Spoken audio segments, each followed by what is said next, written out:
राष्ट्रपति ट्रंप के पहले 4 वर्ष का मेरा जो अनुभव था, जो गर्मजोशी थी, जो उत्साह था, जो विश्वास था, वही गर्मजोशी, वही उत्साह, वही विश्वास के साथ हम फिर एक बार साथ मिलकर के आगे बढ़ेंगे। India, which is the tariff king, they called us and they say we want to start negotiations immediately. India, very, very tough, very, very tough. Prime Minister just left. He's a great friend of mine, but I said, you're a friend of mine, but you're not treating us right. They charge us 52%. We're not treated very well by India. India has charged basically more tariffs than almost any other country. India was the highest, or just about the highest, tariff nation in the world. They sell a lot to us, but we don't buy from them. You know why? Because the tariff is so high. They have one of the highest tariffs in the world. अब की बार Trump सरकार। Trump ने अपनी समझ से तो Trump card फेंक दिया है, लेकिन अब भारत क्या करेगा? कोई असल तुरुप का इक्का है या 5 × 5 25 फाइनल है? क्या कोई रिवर्स ऊनो चाल बची है जिससे 25 भागे 5 हो जाए? क्योंकि दुनिया ने ट्रंप के नाम के साथ एक थ्योरी चस्पा कर दी है, ट्रंप ऑलवेज चिकन्स आउट। टाको कहा जाता है कि ट्रंप की चाल ढाल के सिर्फ 2 ढंग हैं। पहले वो मागा, मेक अमेरिका ग्रेट अगेन की धुन पर थिरकते हैं, टफ गाय एक्ट शुरू होता है। फिर पेट में चूहे दौड़ते हैं, ट्रंप को भूख लगती है और वो ऑर्डर करते हैं एक बड़ा शानदार टाको।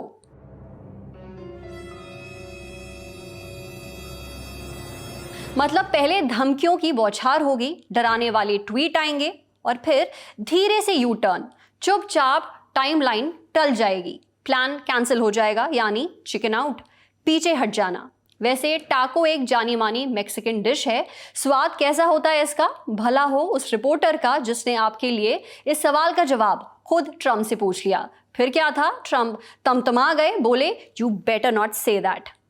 फिर कभी मत कहना। अभी अभी जो तुमने कहा है ये बहुत ही घटिया सवाल था, हटो यहाँ से। मेरे हिसाब से ये सबसे घटिया सवाल था।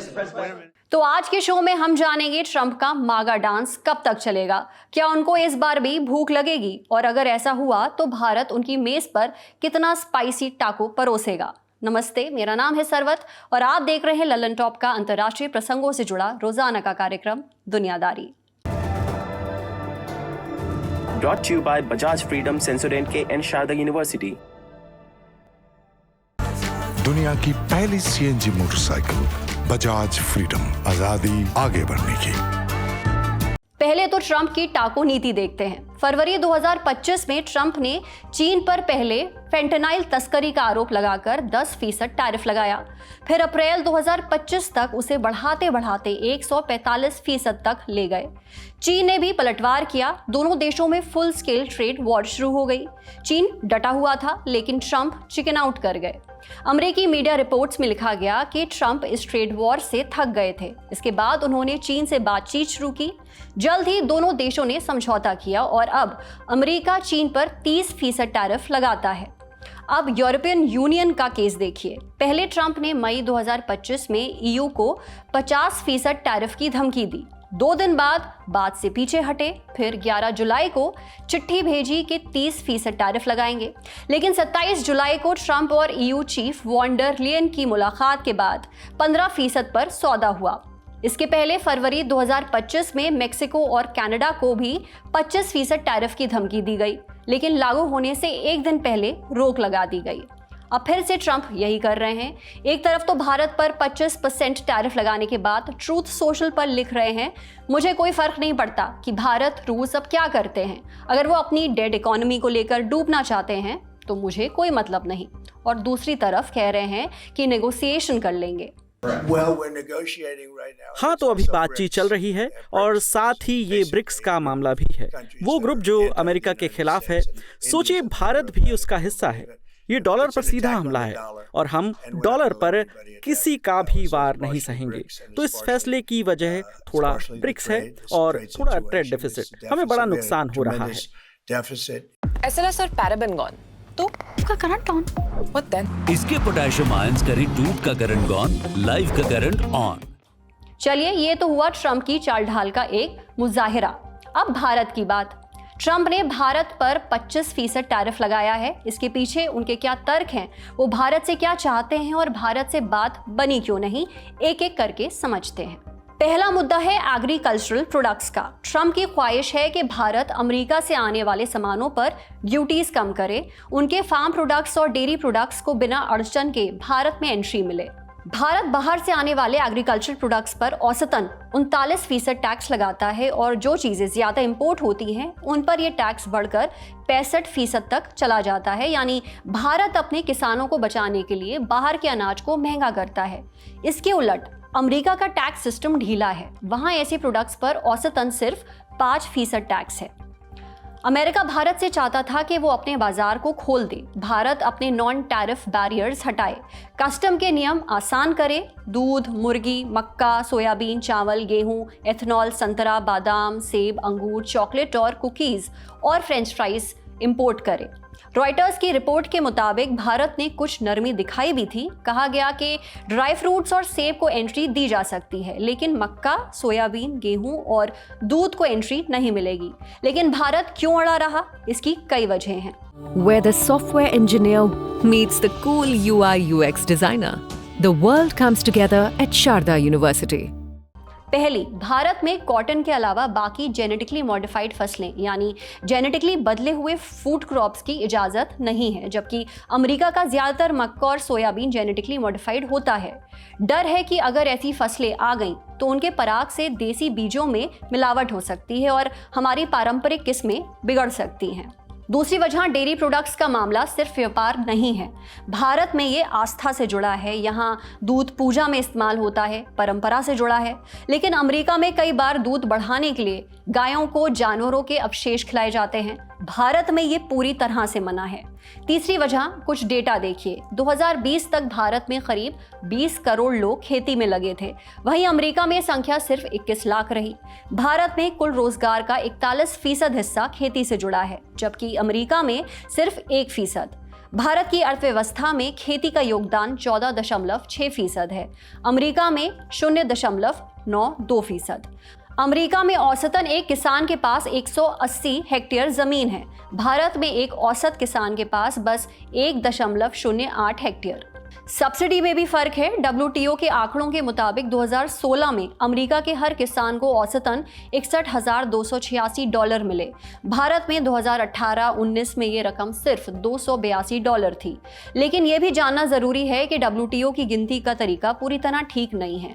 वो ये नहीं देखता है कि भारत में किसानों की तादाद कितनी ज्यादा है, बस कुल रकम गिनता है। भारत में करोड़ों किसानों में सब्सिडी बंटती है, इसलिए हर किसान को बहुत कम मिलती है। लेकिन दिखता ऐसा है जैसे भारत जरूरत से कम दे रहा है, जबकि अमेरिका में कुछ ही किसान हैं, उन्हें मोटी रकम मिलती है और सब ठीक दिखता है। अगर भारत ने टैरिफ घटा दिए तो सस्ते सब्सिडी वाले अमेरिकी अनाज भर भरा कर बाजार में उतरेंगे, खासतौर पर तब जब ग्लोबल रेट नीचे चल रहे हों, जिससे देश के छोटे किसान टूट जाएंगे, उनकी कमाई पर कैंची चलेगी। ऐसे में भारत के लिए अमेरिका की मांगों पर झुकना खतरनाक हो सकता है। दूसरा मुद्दा ट्रेड डेफिसिट का है। यह व्यापार से जुड़ा एक टर्म होता है। ट्रेड डेफिसिट तब पैदा होता है जब कोई देश इंपोर्ट ज्यादा करे और एक्सपोर्ट कम। अमेरिका का ट्रेड डेफिसिट कोई मामूली नहीं है, लगभग $1.2 ट्रिलियन तक पहुंच चुका है। अमेरिका का जिन देशों से डेफिसिट है उस लिस्ट में भारत 11वें नंबर पर आता है। साल 2024 में अमेरिका ने भारत से करीब $87.4 अरब का माल खरीदा, जबकि भारत ने अमेरिका से सिर्फ $41.8 अरब का सामान लिया। यानी अमेरिका के ट्रेड डेफिसिट में $45.7 अरब जुड़ गया। ट्रंप राष्ट्रपति बने तो उन्होंने अमेरिका का ट्रेड डेफिसिट कम करने पर ध्यान दिया, नए सिरे से अपनी ट्रेड और टैरिफ पॉलिसी पेश की। भारत को बार बार टैरिफ किंग कहा। इंडिया जो टैरिफ किंग है उसने खुद हमें कॉल किया, बोला समझौता करना है और फौरन करना है। लेकिन भारत को जबरदस्ती दुश्मनी नहीं लेनी थी। इसी कूटनीतिक मकसद के साथ फरवरी 2025 में पीएम मोदी अमेरिका दौरे पर गए। द्विपक्षीय बातचीत में तय हुआ कि भारत अब पहले से ज्यादा हथियार खरीदेगा। 10-ईयर डिफेंस पैक्ट साइन करने पर सहमति बनी ताकि अमेरिका को ये दिखाया जा सके कि हम उनकी इकोनॉमी में योगदान देने को तैयार हैं। बातचीत से मसले सुलझाए जा सकते हैं। लेकिन अप्रैल 2025 में ट्रंप ने मागा की बीट पर डांस करते हुए भारत पर 26% टैरिफ लगा दिया। भारत के अलावा उस लिस्ट में दर्जनों देशों का नाम था। उस वक्त भी भारत ने बातचीत की मंशा रखी, जबकि चीन और कनाडा जैसे देशों ने अमेरिका के खिलाफ तू डाल डाल में पात पात की नीति अपनाई, अमेरिका पर जवाबी टैरिफ लगाए। अमेरिका और चीन में तो फुल स्केल ट्रेड वॉर शुरू हो गई थी। बहरहाल जब तक भारत पर 26% टैरिफ लागू होता, उससे पहले ही ट्रंप चिकन आउट कर गए। सभी देशों को ट्रेड डील के लिए 90 दिनों की मोहलत दे दी गई। सबने आनन फानन में अमेरिका से ट्रेड नेगोशिएशंस शुरू किए। 9 जुलाई को 90 दिन पूरे होने वाले थे, लेकिन ट्रंप एक बार फिर चिकन आउट कर गए। डेडलाइन 1 अगस्त तक बढ़ा दी। इस बीच अमेरिका ने जापान, कोरिया, यूरोपियन यूनियन और वियतनाम से डील कर ली है, टैरिफ घटा दिए हैं। चीन से उन्होंने टैरिफ वॉर में युद्ध विराम कर लिया है। इसके अलावा फिलीपींस, इंडोनेशिया से बातचीत जारी है। 1 अगस्त की तारीख कल ही है और कल से भारत पर 25% टैरिफ लागू हो जाएंगे। हमने जानकारों से पूछा, क्या अब भी नेगोशिएशन का रास्ता खुला है और भारत किस हद तक अमेरिका की शर्तें मानने को तैयार होगा? देखिए, समझौता जो है वो बिल्कुल हो सकता है, इसमें कोई रास्ते जो है वो बंद नहीं हुए। सेक्रेटरी बेसेंट ने भी थोड़ी देर पहले आके उन्होंने एक बात कही एक न्यूज़ चैनल पे अमेरिका में, उन्होंने ये कहा कि देखिए फ्रस्ट्रेशन है, जो ट्रेड टीम है उसको बहुत बड़ा फ्रस्ट्रेशन है कि भारत की टीम ने बहुत पहले एंगेजमेंट शुरू की लेकिन अभी तक वो डील नहीं कर पाए और बाकी देश बाद में उन्होंने यूएस को एंगेज किया और वो डील कर पाए। तो कहीं ना कहीं एक फ्रस्ट्रेशन है, रास्ता खुला है और खुद ट्रंप भी ये चाहते हैं कि ये डील हो, लेकिन इसको जो प्रेशर टैक्टिक्स यूज की गई है, जिस तरह के बयानबाजी हुई है, उसे देख के शायद ये कयास लगाए जा रहे हैं कि क्या होगा क्या नहीं होगा। मुझे लगता है कि ट्रेड डील अनाउंस होगी और उसमें कहीं ना कहीं जो भारत ने कहा है चीज़ों को, जैसे जो एग्रीकल्चर है उसे ओपन नहीं करना है, एग्रीकल्चर जैसे सेक्टर ओपन नहीं करना है भारत को, आई थिंक वो थोड़े जो 1-2 स्टिकिंग पॉइंट्स हैं वो अगर निगोशिएट कर लिए गए तो हो सकता है बहुत जल्द ये ट्रेड डील अनाउंस हो जाए। और ये भी याद रखिएगा कि प्रेसिडेंट ट्रंप क्वाड समिट में नवंबर में भारत आने वाले हैं, तो मंशा तो ये होगी कि उससे पहले या एक इंटरिम डील साइन हो जाए और एक फिर बड़ी डील की अनाउंसमेंट हो जब भारत में प्रधानमंत्री मोदी और ट्रंप साथ में होंगे, और उस समय आई थिंक इसे एक बहुत बड़ा विन बना के प्रेजेंट किया जाए। बट आई थिंक मुझे लगता है कि रास्ते जरूर खुले हैं। बहुत सारी चीजें लेते हैं उनसे जो उस ट्रेड में रिफ्लेक्ट नहीं करता है, जैसे हम उनको जो स्टूडेंट्स भेजते हैं उसके लिए जो भारत से पैसा जाता है, या उनसे हम जो मिलिट्री इक्विपमेंट्स खरीदते हैं या हाई टेक्नोलॉजी गुड्स खरीदते हैं, वो सब इन चीजों में नहीं आता है। तो अगर ट्रंप ये चाहते हैं कि भारत उनके फेवर का ट्रेड बैलेंस करे तो उसमें बुराई नहीं है, लेकिन इसमें यह भी है कि भारत ये भी चाहता है कि अचानक ओवरनाइट परिवर्तन नहीं आने चाहिए, और अगर ओवरनाइट परिवर्तन आ रहे हैं तो उसके लिए भारत किसी भी तरह से उनसे ये एक्सपेक्ट करता है कि भारत की शर्तें भी मानी जाए। चलिए, ये तो हुई आपसी व्यापार की बात। वॉशिंगटन में बैठे बैठे ट्रंप ये भी तय करना चाहते हैं कि भारत किन देशों से व्यापार करे और किन से ना करे। ट्रंप को भारत और रूस का रिश्ता पच नहीं रहा है, लेकिन भारत और रूस की दोस्ती आज की नहीं है। ये रिश्ता 1960 के दशक में पक्का हुआ था। 1962 में चीन से हार के बाद भारत फिर से अपनी सुरक्षा की खातिर हथियार जुटाने में लगा। पहले अमेरिका और यूरोप के दरवाजे खटखटाए, नेवी के लिए सबमरीन और एयरफोर्स के लिए फाइटर जेट्स मांगे, लेकिन किसी ने कुछ नहीं दिया। उस वक्त भारत की मदद सोवियत संघ ने की थी। सोवियत संघ से खरीदे गए हथियारों से भारत ने 1971 की जंग में पाकिस्तान का बुरा हाल कर दिया। उस जंग में अमेरिका, ब्रिटेन और चीन ने पाकिस्तान का साथ दिया था। तत्कालीन राष्ट्रपति रिचर्ड निक्सन ने भारत को डराने के लिए यूएसएस इंटरप्राइज नाम का जंगी बेड़ा भेजा था। सोवियत संघ ने उस वक्त अपनी सबमरीन भारत को दी। 1980 के दशक में यह रिश्ता और गहरा हुआ। 1987 में सोवियत संघ ने भारत को परमाणु पनडुब्बी दी। ये दुनिया की पहली न्यूक्लियर अटैक सबमरीन थी जो समुद्र के अंदर से मिसाइल मार सकती थी। सोवियत संघ टूटा तो रूस ने ये दोस्ती आगे बढ़ाई। 1990 के दशक में भारत को ब्रह्मोस सुपरसोनिक मिसाइल दी। ये कोल्ड वॉर के ज़माने की टेक्नोलॉजी थी। रूस ने इसका पूरा विज्ञान भारत को सौंप दिया। आज ब्रह्मोस तीनों सेनाओं के पास है। इतिहास छोड़ भी दे तो ऑपरेशन सिंदूर में भी रूस से मिले हथियार भारत के काम आए। आज भी रूस भारत का सबसे बड़ा हथियार सप्लायर है। 2020 से 2024 तक भारत के 38% हथियार वहीं से आए। इसी रिश्ते की वजह से भारत ने यूक्रेन जंग पर न्यूट्रल रहना चुना। रूस पर जब पश्चिमी देशों ने पाबंदियां लगाईं तो भारत ने रूस से तेल खरीदना जारी रखा। भारत को सस्ते दामों पर तेल मिला। 2024 के आखिरी क्वार्टर में रूस का 1/3 तेल भारत को गया। चीन रूस का 50% तेल लेता है और भारत 33%। ये सस्ता तेल भारत के लिए फायदे का सौदा बना। घरेलू महंगाई भी थमी और तेल के दाम कंट्रोल में रहे। रूस यूक्रेन जंग से पहले भारत का 85% तेल खाड़ी देशों से आता था, लेकिन अब भारत और चीन रूस से भारी मात्रा में तेल ले रहे हैं। जंग से पहले भारत ने रूस से सिर्फ $5.2 अरब का तेल लिया था। अब यह बढ़कर $56 अरब हो गया है, यानी 10 गुना ज्यादा। भारत रूस का तेल रिफाइन कर फिर बेच भी रहा है। मजे की बात यह है कि वो रिफाइंड तेल यूरोप के देश भी खरीदते हैं और रूसी तेल के इस घुमाव फिराव से दुनिया का मार्केट भी संभला रहा, क्योंकि दुनिया की जरूरत का 10% कच्चा तेल रूस से ही आता है। अगर अचानक रूस का तेल दुनिया खरीदना ही बंद कर दे तो ग्लोबल मार्केट में तेल के दाम बढ़ जाएंगे। हमने जानकारों से पूछा कि रूस के मसले पर भारत किस हद तक अमेरिका की बात सुनेगा। क्या ट्रंप के लिए भारत रूस की दोस्ती तोड़ना मुमकिन है? देखिए, अगर आप ट्रंप के स्टेटमेंट्स को माने तो वो कह रहे हैं कि आप रूस से तेल खरीदना बंद कर दीजिए, और साथ ही साथ जो वो नहीं कह रहे हैं या जो नहीं हमें सुनने को मिल रहा है ट्रंप से, वो ये भी चाहते हैं कि भारत रूस से हथियार भी खरीदने बंद करे या कम करे या अमेरिका से ज्यादा हथियार खरीदना शुरू करे। ये उनका इम्प्लाइड मीनिंग है इसमें। ये बिल्कुल गलत है। भारत को एक सस्ते दाम पे तेल मिला है, हम वो खरीद रहे हैं। दूसरा, हमारे जितने भी मिलिट्री इक्विपमेंट्स हैं वो 70% रूसी या सोवियत प्लेटफॉर्म के हैं। अगर हम चाहें तब भी उनको अचानक ओवरनाइट बदल नहीं सकते हैं, काफी समय लगेगा। और ट्रंप कहे ना कहे, भारत ने अपनी डिपेंडेंस रूस के शस्त्रों पर, उनके साजो सामान पर कम कर दी है पिछले 10 साल में, और धीरे धीरे कम होती जा रही। इसलिए नहीं कि हम अमेरिका से खरीदना चाहते हैं, अमेरिका से खरीदने लगे, बल्कि हम ये चाहते हैं कि डाइवर्सिफाइड हो हमारा मार्केट, जो खरीद का के क्रेता है वो डाइवर्सिफाइड हो, इसलिए हम खरीद रहे हैं। तो ये इन दो चीजों पर बात अटकी है। भारत और रूस के संबंध ट्रंप निर्धारित नहीं कर सकते हैं, ये ट्रंप भी जानते हैं और भारत बखूबी जानता है। अब एक आखिरी सवाल, अगर अमेरिका से सारी बातचीत नाकाम रही तो क्या होगा? इस सवाल के इर्द गिर्द ब्रिक्स की बात होने लगी है। दुनिया अब मल्टीपोलर होने की दिशा में बढ़ रही है, लेकिन ट्रंप अब भी पुराने जमाने के सुपर पावर वाले सपने देख रहे हैं।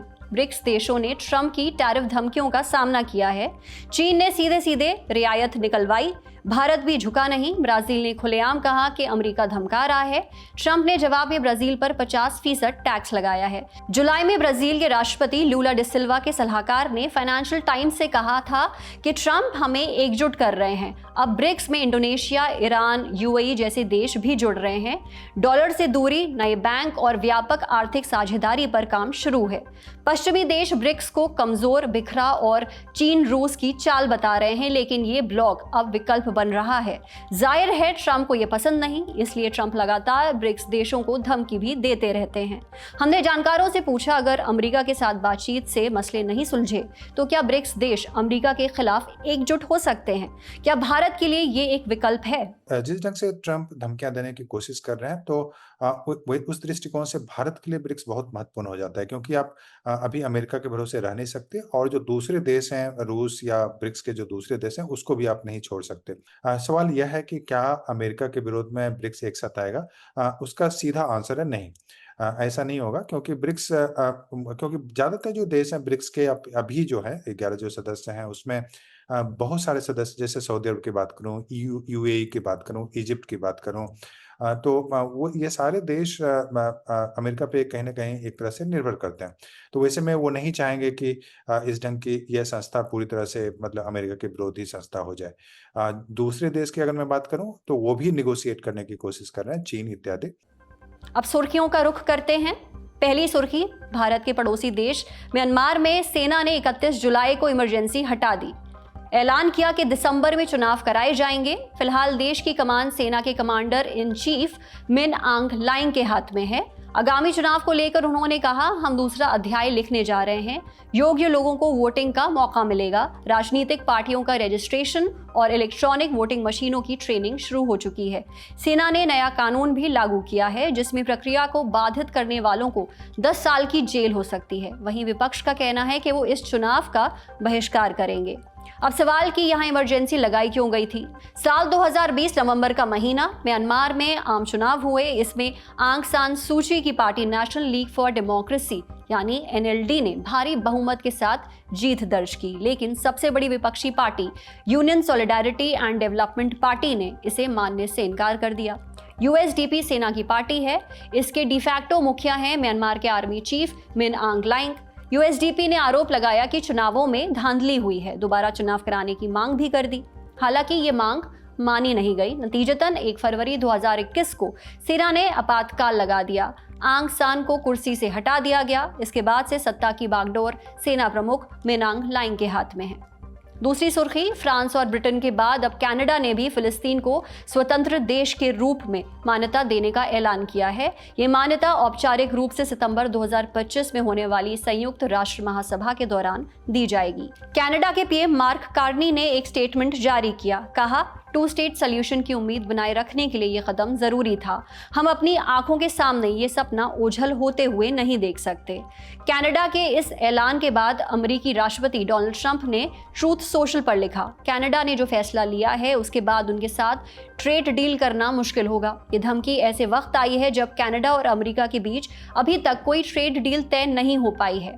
ट्रंप ने कनाडा पर 1 अगस्त से 35% टैरिफ लगाने की घोषणा की है।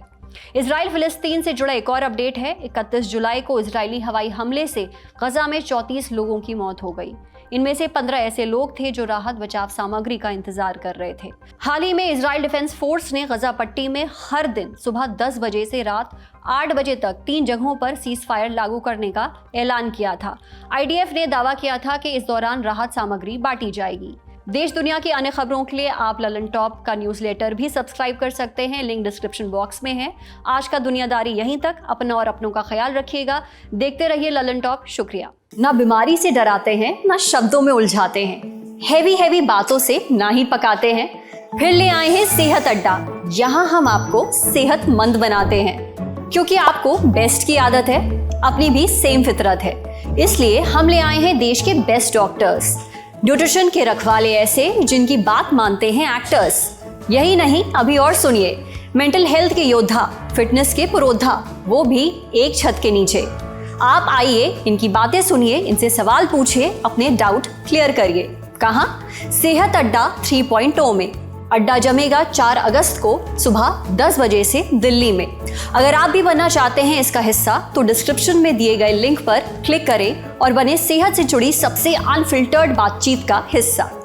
ललन टॉप सेहत अड्डा 3.0 powered by a CSR initiative by USV, your reliable healthcare partner, co-powered by Subharti University and New India Assurance.